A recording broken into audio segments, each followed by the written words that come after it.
Yeah, welcome friends. My name is Avinash Gorakshakar and I welcome all of you to another interesting episode of Corporate Face-to-Face series.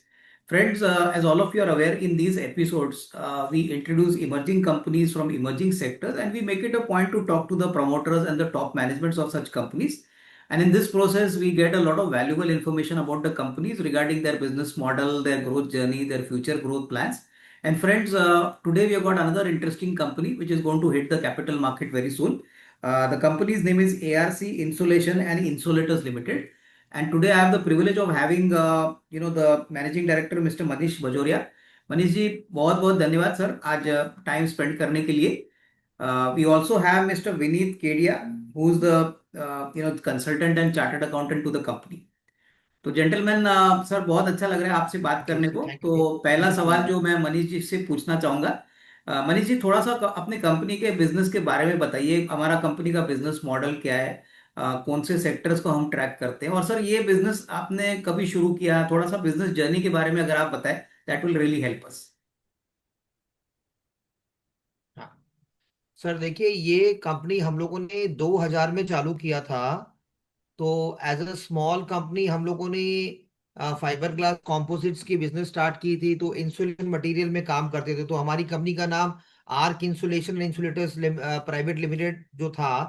तो ये based on तो क्या fibre glass जो material है वो insulation में भी काम आता है, नॉन कंडक्टिव नेचर है, नॉन करोसिव नेचर है। तो there are lot of inherent properties की, मतलब इसमें सबसे बड़ा चीज है कि जंग नहीं लगता है। हाँ. तो इलेक्ट्रिकल इंडस्ट्री से हम लोगों ने ये प्रोडक्ट को स्टार्ट किया था। वीवर केटरिंग, हम लोग शीट्स बनाते थे, स्ट्रक्चरल प्रोफाइल्स बनाते थे। तो हम लोग ये transformer industry, switch gear industry और इलेक्ट्रिकल कंपोनेंट्स बनाते थे। तो ग्रेजुअली ये मार्केट धीरे धीरे बढ़ने लग गया। तो ये अच्छा बहुत बड़ा सेक्टर था और ये काफी ग्रो करने लगा। तो हम लोग इस सेगमेंट्स में एबीबी से और सीमेंस से काम कर रहे थे। फिर ग्रेजुअली धीरे धीरे देखने लगे कि भाई मार्केट काफी, ग्लास फाइबर में बहुत सारे प्रोडक्ट्स और भी आ रहे हैं जो कि नीड ऑफ द आवर है, because the world is fighting corrosion. तो फिर हम लोगों ने 2010 के अंदर में अपना प्लांट को एक्सपैंड किया। फिर वहां पे हम लोगों ने ग्लास फाइबर का टीएमटी बार बनाना चालू किया और पाइप्स बनाना चालू किया, टैंक्स बनाना चालू किया, केबल ट्रेस और आपके लैडर्स। तो these were all innovative products which we started from there. Okay. तो क्या होता है कि अब आज के दिन में we started working with the cooling tower segments. Paharpur cooling tower है कलकत्ता में।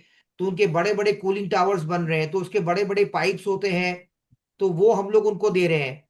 तो ये जर्नी स्टार्ट हुआ, तो पाइप का काम उनके साथ स्टार्ट हुआ। फिर क्या है कि बहुत केमिकल प्लांटों के अंदर में हाई करोजन है। तो वहां पे ग्लास फाइबर का पाइप्स का रिक्वायरमेंट रहता है, क्योंकि स्टील के पाइप में जंग लग जाता है। हाँ. Either they have to go for the stainless steel pipe that is 4 times costlier. हम्म. फिर लैडर्स बनाने लग गए। तो इलेक्ट्रिसिटी बोर्ड्स के अंदर में क्या है, एल्यूमिनियम के लैडर्स यूज हो रहे थे। तो एल्यूमिनियम के लैडर्स में क्या, they are not shock proof. Hmm. तो बहुत जद्दोजहद करना पड़ा कि भाई देखो, आप फाइबर ग्लास का लैडर लगाओगे तो ये नॉन कोरोसिव है और नॉन कंडक्टिव है, करंट नहीं आएगा। हाँ. तो आप जानते हैं इंडिया में बहुत टाइम लगता है कोई भी चीज को डेवलप करने के अंदर में। बिल्कुल. तो धीरे धीरे करके वो चेंजेस है। आप इलेक्ट्रिसिटी बोर्ड के अंदर में आप देखोगे 100% टेंडर है वो खाली फाइबर ग्लास के लैडर्स के ही हैं। बिल्कुल.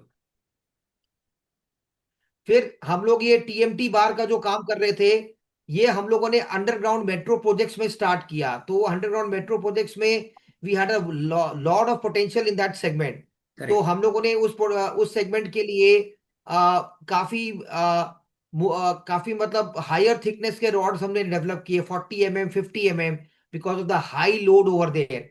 तो we have been in the pioneers in that business with the designing facilities. Okay. मतलब उसके डिजाइन बहुत क्रिटिकल है, बहुत क्रिटिकल। बिना डिजाइन के आप काम नहीं करते हो, आपको आवाज नहीं मिलेंगे। बिल्कुल. So we were the front runners in this field. तो ग्रेजुअली ये सेगमेंट भी हमारा काफी अच्छा ग्रो किया और इसमें भी हम लोगों ने काफी अच्छा सेगमेंट बनाया। और ये इंडिया में आज के दिन में जो बीआईएस कोड आई है और हम्म. आईआरसी का कोड जो हमारे नेशनल हाईवे में आया है, ये सब हमारे फैक्ट्री पे आया है। ओके. नितिन गडकरी साहब से 2 बार हमारी मीटिंग हुई है और बीआईएस की टीम, पूरा आईआईटी आईआईटी हैदराबाद, चेन्नई, सब मेरे प्लांट में आए थे। मेरे प्लांट में टेस्टिंग देखा, तब मेरे प्लांट में प्रोडक्शन देखा, तब कन्विंस हुए, तब हमारा बीआईएस कोड आया। तो बीआईएस कोड के कमिटी में आप देखोगे मेरा नाम भी टॉप में है। ओके। तो ग्रेजुअली ये सब प्रोडक्ट्स क्या है, we are working with valued customers, और इनका डिमांड ग्रो किए जा रहा है because the world is fighting corrosion, they want a non corrosive product. Okay. तो ग्रेजुअली अभी इसकी इसकी फ्यूचर भी अभी काफी जो स्ट्रीमलाइन जा रही है, ये काफी बढ़ेगी। नहीं, आई थिंक बहुत अच्छी तरह से मनीष जी आपने समझाया। मनीष जी, मुझे एक एक बात बताइए सर, ज्योग्राफिकली हम कहाँ कहाँ कौन कौन से स्टेट्स में प्रेजेंट है जहाँ पे our products are sold to the customer? थोड़ा सा ज्योग्राफिकल प्रेजेंस अगर आप बताएं हमको। हाँ, ज्योग्राफिकल में देखिए हम लोग ऐसे, मेरी company is based in Calcutta, but we are supplying pan India. अच्छा। अभी आप बोलोगे तो मैं एमपी में भी कर रहा हूँ, मैं एमपी में भी जा रहा है, दिल्ली में भी जा रहा है, गुजरात में भी जा रहा है, साउथ में भी सब जा रहा है, और आपका वेस्ट में मुंबई की तरफ भी जा रहा है। तो we are supplying throughout pan India. Okay. तो बेसिकली पैन तो इंडिया जैसे जैसे कवरेज है। रिक्वायरमेंट जिस एरिया से आती है, हाँ, जैसे जैसे रिक्वायरमेंट हर एरिया से आती है, we are catering to that areas. Okay. Okay. अच्छा, मनीष जी, अभी मुझे थोड़ा सा ना, अभी आप बता रहे थे कि corrosion is a very big challenge in the Indian market, जो वेरी वैलिड है आपका पॉइंट। मुझे बताइए सर, अगले 3-5 साल के लिए आपने ये मार्केट को डेवलप किया है, you have been very innovative, आपकी डिजाइनिंग स्किल्स भी अच्छी है। मुझे बताइए, अगले 3-5 साल में आपको किस प्रकार का मार्केट साइज दिखता है? What could be the total addressable market? ये मार्केट तो बड़ा ही होगा, बट आपके हिसाब से सर अगले 3-5 साल में कितना मार्केट साइज होगा, क्या ग्रोथ रहेगी, और सर हम इसको कैसे कैपिटलाइज करेंगे हमारे फायदे के लिए? देखिए सर, अभी अगर आप देखेंगे तो अभी जीएफआरपी का कंपोजिट का मार्केट इंडिया में 10,000 करोड़ का है। मतलब as a total product, I am not talking about the only one concentric product, जैसे करेक्ट। पाइप, टंकी, ये हाँ। सब चीज मिला के। हाँ। तो अगर अपने मिलाते हैं तो ये 10,000 करोड़ का मार्केट है। और ग्लास फाइबर का जो मार्केट है, जो सरिया का मार्केट है, हाँ। 2024 में before government approvals and all that, वो 300-400 करोड़ का मार्केट था। तो ये सरिया का जो मार्केट है, क्योंकि गवर्नमेंट के अप्रूवल्स आने लग गए, हाँ। बीआईएस कोड आ गया, तो अभी क्या है कि बहुत नेशनल हाईवेज में तो ये सेगमेंट जितना ग्रो कर रहा है, ये हजारों करोड़ का मार्केट हो जाएगा। बिल्कुल। कमिंग आप 2-3 साल में देखोगे कि इसकी एक्सेप्टेबिलिटी, टीएमटी, अगर स्टील का जो मार्केट का अगर 5% भी अगर ग्लास फाइबर का सरिया अगर ले लेता है, तो मतलब even 50 players will be coming, they will not be able to supply this. Okay, I think very nicely said तो Manish ji. So this volume हम लोग इसके अंदर में देख रहे, प्रोवाइडेड क्वालिटी मटेरियल, जिसकी लॉन्ग स्टैंडिंग परफॉर्मेंस है, जो बड़ी कंपनी से काम किया है, और जिनकी क्रेडिबिलिटी है, वो मार्केट में सरवाइव करेंगे। बिकॉज स्ट्रक्चरल पार्ट में आ जाता है तो पीपल आर वेरी वरीड, कि उनको वो देखते हैं कि क्या इसका हिस्ट्री पीछे क्या है, कौन कौन सी बड़ी कंपनियों से काम किया है, क्या परफॉर्मेंस है। तो ये बहुत बड़ा फैक्टर होता है when buying this material.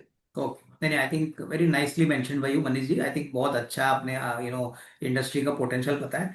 Sir मुझे बताइए कि नॉर्मली हमारे धंधे में sir, how is the pricing done, like ज्यादातर जो हमारे प्राइवेट या गवर्नमेंट जो भी कस्टमर्स है sir, is it a kind of a fixed formula कि इतना कॉन्ट्रैक्ट आ गया भाई, इतना कॉस्टिंग है, इतना प्राइसिंग रहेगी? या suppose if there is a kind of a big kind of EPC project जहाँ पे आप ये सप्लाई करते हो, एफआरबी प्रोजेक्ट्स, कॉम्पोजिट प्रोडक्ट्स, तो सर प्राइसिंग किस प्रकार से डिसाइड होती है? Is it available off the shelf, और depends on the kind of project work you get? उसके बाद नेगोशिएशन स्किल्स क्या है, या प्राइसिंग में कोई एस्केलेशन क्लॉज देखिए सर, नॉर्मली होता अभी है? अभी क्या होता है ना, देखिए, कोई कोई देखिए सेगमेंट्स होता है जहां पे वी बेसिकली, देखिए आप मेरा टर्नओवर देख रहे हो, तो और मेरा प्रॉफिट मार्जिन आप देख रहे हो। बिल्कुल। हम लोग क्या करते हैं, हम लोग वैल्यू एडेड सेगमेंट का काम ज्यादा करते हैं।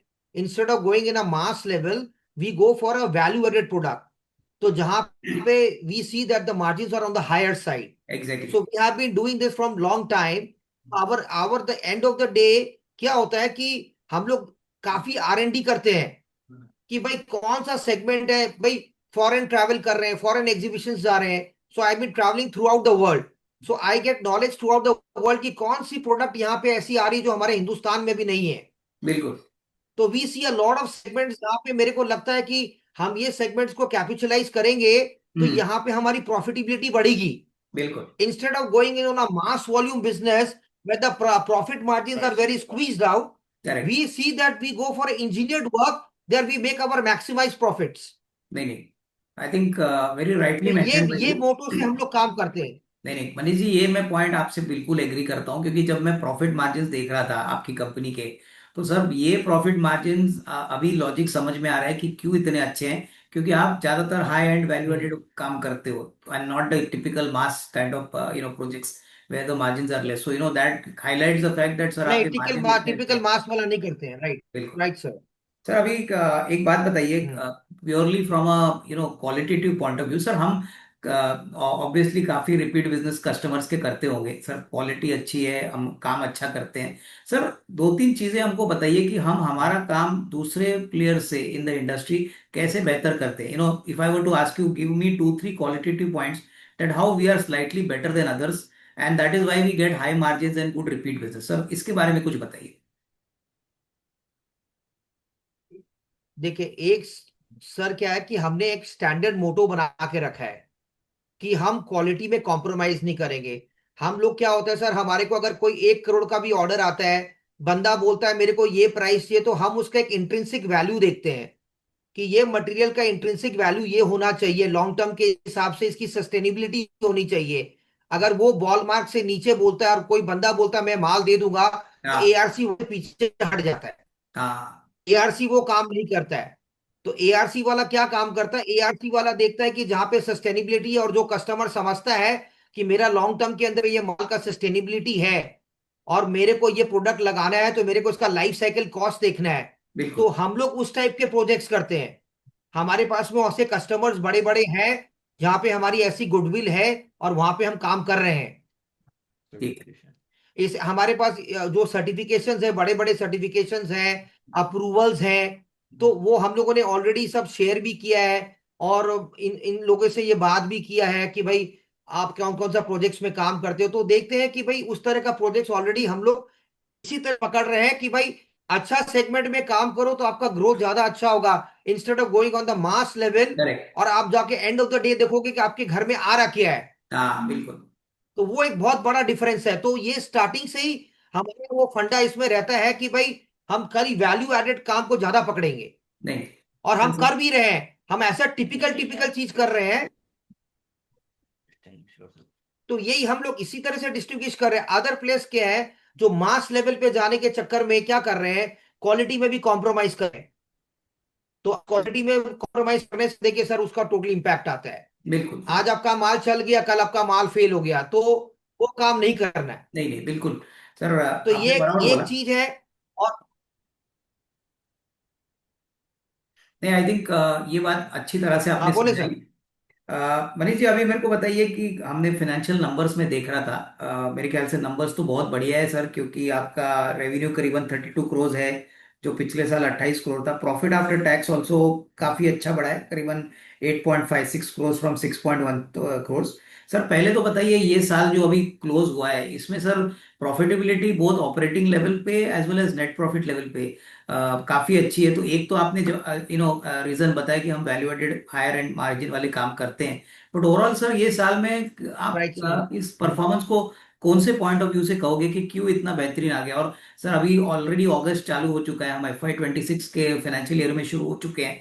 सर इस साल के बारे में without giving numbers Manish ji, अगर आप आपको बताया कि ग्राउंड लेवल पे आपको डिमांड कैसे लग रही है, मोटा मोटी सर ये साल भी पिछले साल के हिसाब से अच्छा रहेगा। बहुत अच्छा रहेगा सर, क्योंकि क्या है ना कि अब क्या है कि बहुत सारे अप्रूवल्स जो गवर्नमेंट के थे ना, वो बहुत सारे अब स्ट्रीमलाइन में आ गए हैं। अब वो स्ट्रीमलाइन में आने के बाद में क्या है कि इंफ्रास्ट्रक्चर प्रोजेक्ट्स जो है, अभी बारिश के चक्कर में थोड़े से मतलब अटके हुए हैं। सितंबर ऑनवर्ड्स ये जो है एकदम मार्केट मतलब एकदम बूम हो जाएगा ये। ओके। और क्या है कि हम लोग we are 15% cheaper than steel.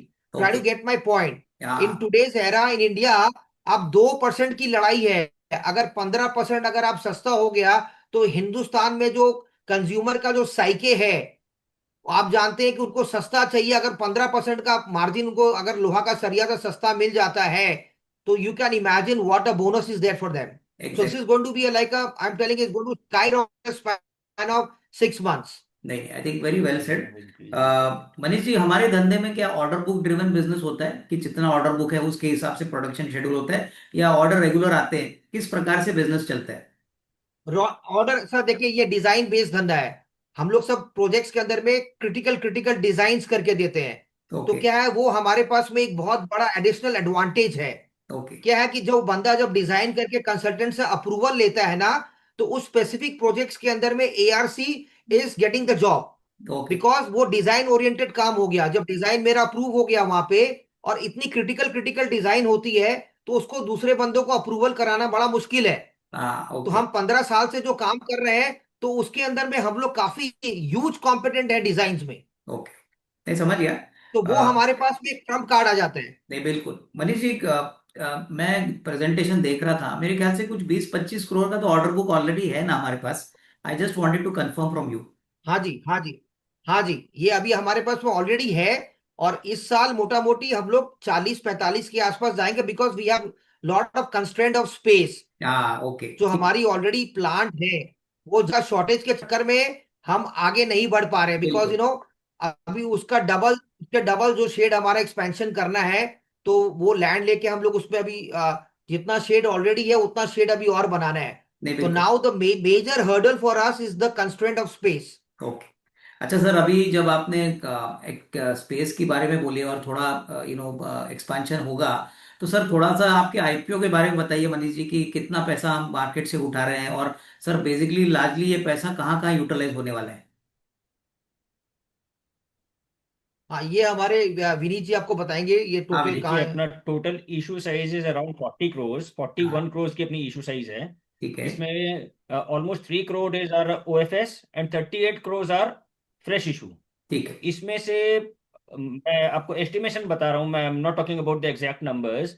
4 crore रुपया तकरीबन अपना यूज होगा for plant and machinery. 4 crore रुपया अपना यूज होगा फॉर फैक्ट्री शेड।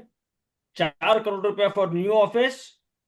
16-17 करोड़ रुपया तकरीबन है वो अपना वर्किंग कैपिटल में। एंड रिमेनिंग जो 7-8 करोड़ रुपया बचता है, that is for GCP and issue expense. Okay. अच्छा विनीत जी, मेरे को एक बात बताइए, ये जो नया मशीनरी और नया शेड जो आप बता रहे हो, ये सर एग्जिस्टिंग फैसिलिटी में ही होगा ना? It will not be a new kind of facility? जो नहीं नहीं, करंट नई फैसिलिटी वही लैंड पे है, नई मशीनरी लैंड है। नई आएगी? लैंड है सर, नई। It is new land. अच्छा। और विनीत जी, दूसरी बात हाँ, बताइए कि लैंड वी ये। Have already acquired, land we have already acquired. अच्छा, लैंड एक्वायर हो चुका है, ओके। ठीक है सर, ये हाँ, लैंड प्लांट, ये एक्विजिशन मशीनरी हो कभी चुका है सर, हमारा। कभी से शुरुआत होगी? When will this machinery actually get देखिए, स्टार्टेड ऑन द अपना कमर्शियल साइड? इसका इसका बेनिफिट,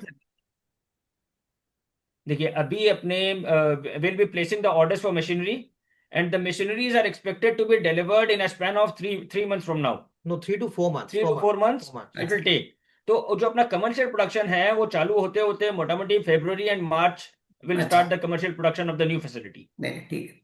अच्छा, विनीत जी, दूसरी बात बताइए, तो अभी ये अपने जो फाइनेंशियल नंबर्स रिलेटेड आएंगे क्वेश्चन है। इस न्यू फैसिलिटी के। या, ठीक है। विनीत जी, अभी एक इम्पोर्टेंट सवाल जो है वो वर्किंग कैपिटल से रिलेटेड है सर। मोटा मोटी हमारे धंधे में वर्किंग कैपिटल साइकिल कितना लंबा होता है? From the time we get the order, we execute it and the customer pays, देखिए सर वर्किंग कैपिटल साइकिल मोटा मोटी कितना है? देखिए ऑर्डर, इसमें इसमें दो तीन फैक्टर्स है। Being a manufacturing industry we need to keep raw material and finish goods both. ठीक है। ठीक है, प्लस अपने डेटर्स का कुछ क्रेडिट पीरियड भी रहता है and we get some credit from the creditors also. Okay. तो ओवरऑल अगर अपने देखें तो 20% के आसपास में of the turnover the working capital need is there, 20 to 25%। नहीं, मोटा मोटी सर मेरे को बताइए कि 2 महीने में या 3 महीने में पैसा आता है? I mean in number of months, if you can tell us.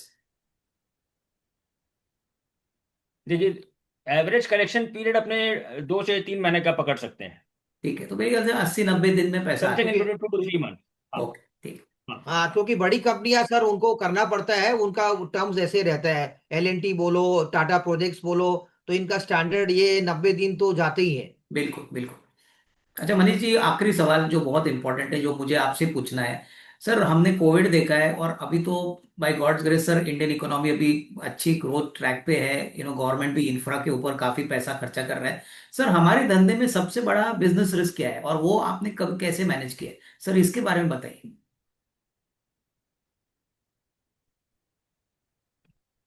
Sir देखिए, रिस्क का अगर अपने फैक्टर बोले तो देखिए ऐसा, रिस्क फैक्टर्स में देखिए हमारे सप्लायर्स तो, क्योंकि we are not banking on any single supplier.